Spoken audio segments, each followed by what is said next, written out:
Hi all, അസ്സലാം വലൈക്കും. ഞാനിന്നൊരു easy റെസിപ്പിയുമായിട്ടാണ് കേട്ടോ വന്നിട്ടുള്ളത്. നമ്മൾ വീട്ടിലൊക്കെ പഴം കൂടുതൽ ദിവസം നിന്ന് കഴിഞ്ഞാൽ പഴുപ്പേറി പോകാറുണ്ട്. അങ്ങനെയുള്ള സമയത്ത് കുട്ടികളൊക്കെ കഴിക്കാൻ മടി കാണിക്കാറുമുണ്ട്. അപ്പോൾ അങ്ങനെ ഉണ്ടാകുന്ന സമയത്ത് നമുക്ക് ആ ഒരു പഴം വെച്ചിട്ട് ഉണ്ടാക്കാൻ പറ്റുന്ന നല്ലൊരു സ്നാക്കുമായിട്ടാണ് ഞാനിന്ന് വന്നിട്ടുള്ളത്. അപ്പോൾ എന്തായാലും നമുക്ക് ഈ ഒരു സ്നാക്ക് എങ്ങനെയാണ് ഉണ്ടാക്കുന്നതെന്ന് നോക്കാം. വീഡിയോയിലോട്ട് പോവാം. അപ്പോൾ നമുക്ക് ഇത് ഉണ്ടാക്കാൻ വേണ്ടിയിട്ട് ആദ്യം പാനിൽ കുറച്ച് ഓയിലൊന്ന് ഒഴിച്ചു കൊടുക്കണം. അപ്പോൾ ഞാനിവിടെ വെളിച്ചെണ്ണയാണ് കേട്ടോ ഉപയോഗിക്കുന്നത്. അപ്പം നമ്മളിത് മുഴുവനായിട്ട് ഉണ്ടാക്കുന്നതും വെളിച്ചെണ്ണയിലാണ്. അപ്പോൾ നിങ്ങളുടെ കയ്യിൽ നെയ്യ് ഉണ്ടെന്നുണ്ടെങ്കിൽ നെയ്യ് ആഡ് ചെയ്ത് കൊടുത്താലും മതി. അപ്പോൾ ഞാനിവിടെ യൂസ് ചെയ്തിട്ടുള്ളത് വെളിച്ചെണ്ണയാണ്. അപ്പോൾ ആദ്യം ഒന്ന് വെളിച്ചെണ്ണ കുറച്ച് ഒഴിച്ചു കൊടുത്തിട്ടുണ്ട്. 1 ടീസ്പൂണോളം വെളിച്ചെണ്ണ ഒഴിച്ചു കൊടുക്കുക. എന്നിട്ട് അതിലേക്ക് ബദാം ചെറുതായിട്ടൊന്ന് കട്ട് ചെയ്തതാണ് ഇട്ട് കൊടുത്തിട്ടുള്ളത്. അപ്പം അത് നന്നായിട്ടൊന്ന് വറുത്ത് കോരണം. ഇതിലേക്ക് ബദാം മാത്രമല്ല ഏത് നട്ട്സ് വേണമെങ്കിലും നമുക്ക് യൂസ് ചെയ്യാം കേട്ടോ. മുന്തിരി ആയാലും അണ്ടിപ്പരിപ്പായാലും ഒക്കെ നമുക്ക് ഇതിലേക്ക് യൂസ് ചെയ്യാം. അപ്പോൾ ഞാനിവിടെ ബദാം മാത്രമേ എടുത്തിട്ടുള്ളൂ. അപ്പോൾ അതൊന്ന് നന്നായിട്ടൊന്ന് വറുത്തെടുത്തിട്ടുണ്ട്. ഇനി നമുക്ക് ആ ഒരു സെയിം പാനിലോട്ട് തന്നെ നമ്മൾ അരിഞ്ഞു വെച്ചിട്ടുള്ള നേന്ത്രപ്പഴം ഒന്ന് ഇട്ട് കൊടുക്കാം. അപ്പോൾ ഞാനിവിടെ ഒരു 3 നേന്ത്രപ്പഴമാണ് എടുത്തിട്ടുള്ളത്. അത് ഇതുപോലെ ഒന്ന് ചെറുതായിട്ടൊന്ന് കട്ട് ചെയ്തെടുത്തിട്ടുണ്ട്. ഇത്രയും മതി. ഇത് നമുക്കൊന്ന് നന്നായിട്ടൊന്ന് ഉടച്ചെടുക്കാനുള്ളതാണ്. അതുകൊണ്ട് ഈ ഒരു പരുവത്തിൽ തന്നെ മതി. ഇത് നന്നായിട്ടൊന്ന് നമുക്ക് വഴറ്റിയെടുക്കണം. ഇത് 1 മിനിറ്റോളം ഒന്ന് മൂടി വെച്ചിട്ടുണ്ടായിരുന്നു ഒന്ന് വഴറ്റിയെടുക്കാൻ വേണ്ടിയിട്ട്. ഇനി നമുക്കിതൊന്ന് ഇളക്കി കൊടുത്തതിന് ശേഷം 1 മിനിറ്റ് കൂടി ഒന്ന് വഴറ്റിയെടുക്കാം.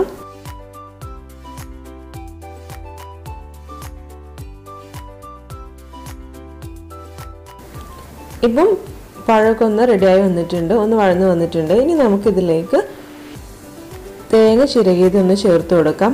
ഞാനിവിടെ ഒരു 1/4 കപ്പോളം തേങ്ങ ചിരകിയതാണ് ഇട്ട് കൊടുക്കുന്നത്. ഇനി ഇത് നന്നായിട്ടൊന്ന് മിക്സ് ചെയ്തെടുക്കണം. പഞ്ചസാര വേണമെന്നുണ്ടെങ്കിൽ പഞ്ചസാര കൂടി ഒന്ന് ആഡ് ചെയ്ത് കൊടുക്കാം. നമ്മളുടെ ടേസ്റ്റിനനുസരിച്ച് എത്രയാണോ വേണ്ടത് അതിനനുസരിച്ച് ആഡ് ചെയ്ത് കൊടുത്താൽ മതി. ഇത് പഴുപ്പ് ഏറിയത് കൊണ്ട് തന്നെ നല്ല മധുരം ഉണ്ടാവും.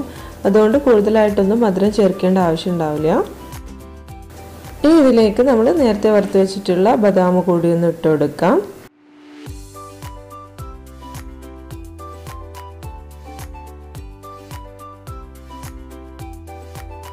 ഇനി നമുക്ക് ഫ്ലെയിം ഒന്ന് ഓഫ് ചെയ്യാം. എന്നിട്ട് ഇത് നന്നായിട്ടൊന്ന് അടച്ചെടുക്കണം. അപ്പോൾ പഴുപ്പ് ഏറിയത് കൊണ്ട് തന്നെ പെട്ടെന്നുണ്ടാവും ഇത് അടച്ചെടുക്കാൻ വേണ്ടിയിട്ട്. അതുകൊണ്ട് തന്നെയാണ് നമ്മൾ ഇത് ഈ ഒരു രീതിയിൽ ഉണ്ടാക്കുന്നതും. അപ്പോൾ എന്തായാലും നമുക്ക് ഇത് നന്നായിട്ടൊന്ന് അടച്ചെടുക്കാം. സാധാരണ നമ്മളിങ്ങനെ ഉണ്ടാക്കാറുണ്ടല്ലോ, പക്ഷേ പഴുപ്പേറിയ പഴമാകുമ്പോൾ ആർക്കും ഇഷ്ടമുണ്ടാവില്ല. പക്ഷേ നമ്മൾ ഈ ഒരു രീതിയിൽ ഉണ്ടാക്കുകയാണെന്നുണ്ടെങ്കിൽ എല്ലാവർക്കും ഇഷ്ടമാവും.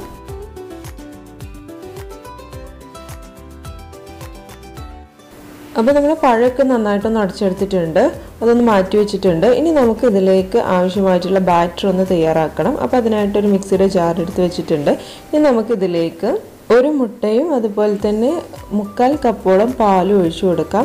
അപ്പോൾ ഞാനിവിടെ ഒരു 1/4 കപ്പ് പാൽ ഒഴിച്ചു കൊടുത്തിട്ടുള്ളൂ. ഇനി ഇതിലേക്ക് ഒരു 1.5 ടേബിൾ സ്പൂൺ മൈദ കൂടി ആഡ് ചെയ്ത് കൊടുക്കുന്നുണ്ട്. പിന്നെ ആവശ്യത്തിന് പഞ്ചസാര കൂടി ഇട്ട് കൊടുക്കുക. നമ്മുടെ മധുരത്തിനനുസരിച്ച് എത്രയാണോ വേണ്ടത് അതിനനുസരിച്ച് ഇട്ട് കൊടുക്കാം. അപ്പോൾ ഞാനിവിടെ ഒരു 1.5 ടീസ്പൂൺ പഞ്ചസാര ആഡ് ചെയ്ത് കൊടുക്കുന്നുള്ളൂ.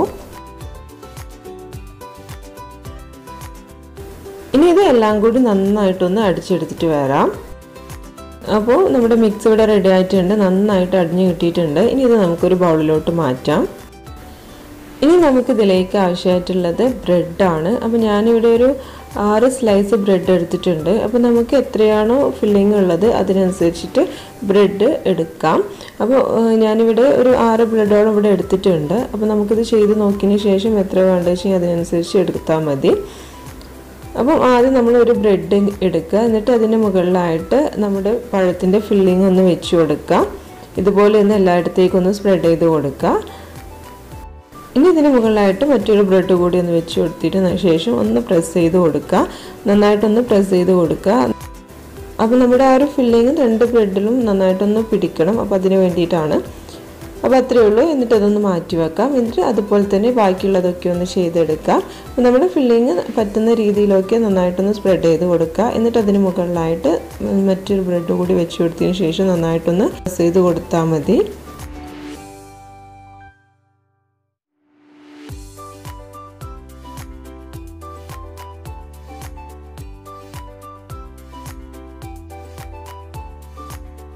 അപ്പോൾ അങ്ങനെ എല്ലാതും ഞാനിവിടെ ഒന്ന് ചെയ്തെടുത്തിട്ടുണ്ട്. 7 എണ്ണമാണ് കേട്ടോ അതുപോലെ ചെയ്യാൻ പറ്റിയിട്ടുണ്ടായിരുന്നത്. അപ്പം നമ്മൾ മൊത്തം 14 ബ്രെഡ് എടുത്തിട്ടുണ്ട്, 7 എണ്ണം നമ്മൾ ഉണ്ടാക്കിയിട്ടുമുണ്ട്. അപ്പോൾ ഇനി നമുക്കിതൊന്ന് ടോസ്റ്റ് ചെയ്തെടുക്കണം. അപ്പോൾ അതിനായിട്ട് നമ്മളൊരു പാന് അടുപ്പിൽ വെച്ച് കൊടുത്തിട്ടുണ്ട്. ഇനി ഇത് നന്നായിട്ടൊന്ന് ചൂടാവുന്ന സമയത്ത് നമുക്കിതിലേക്ക് വെളിച്ചെണ്ണ ഒഴിച്ചു കൊടുക്കാം. എന്നിട്ട് നമ്മൾ ഈ ഒരു ബ്രെഡ് നമ്മുടെ നേരത്തെ റെഡിയാക്കി വെച്ചിട്ടുള്ള മൈദ പാൽ മിക്സിലോട്ട് നന്നായിട്ടൊന്ന് മുക്കിയെടുത്തതിന് ശേഷം പാനിലോട്ടൊന്ന് വെച്ച് കൊടുക്കാം. എന്നിട്ട് ഇതുപോലെ ഒന്ന് 2 വശവും ടോസ്റ്റ് ചെയ്തെടുക്കാം.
അപ്പോൾ ഇത്രയേ ഉള്ളൂ, നമ്മുടെ സ്നാക്ക് ഇവിടെ റെഡി ആയിട്ടുണ്ട്. വളരെ ഈസി ആയിട്ട് പെട്ടെന്ന് തന്നെ ചെയ്തെടുക്കാൻ പറ്റുന്ന നല്ലൊരു സ്നാക്കാണ്.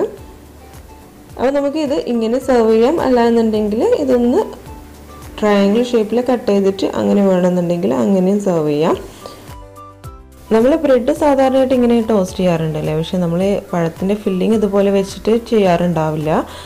അപ്പം നിങ്ങളിങ്ങനെ ചെയ്തിട്ടില്ല എന്നുണ്ടെങ്കിൽ ഒന്ന് ചെയ്ത് നോക്കൂ. അപ്പോൾ എന്തായാലും നമ്മുടെ റെസിപ്പി എല്ലാവർക്കും ഇഷ്ടമായിട്ടുണ്ടെന്ന് കരുതുന്നു. നിങ്ങൾക്ക് ഇഷ്ടമായിട്ടുണ്ടെങ്കിൽ ലൈക്ക് ചെയ്യാനും ഷെയർ ചെയ്യാനും മറക്കരുത്. അതുപോലെ തന്നെ നമ്മുടെ ചാനൽ സബ്സ്ക്രൈബ് ചെയ്യാനും മറക്കരുത്.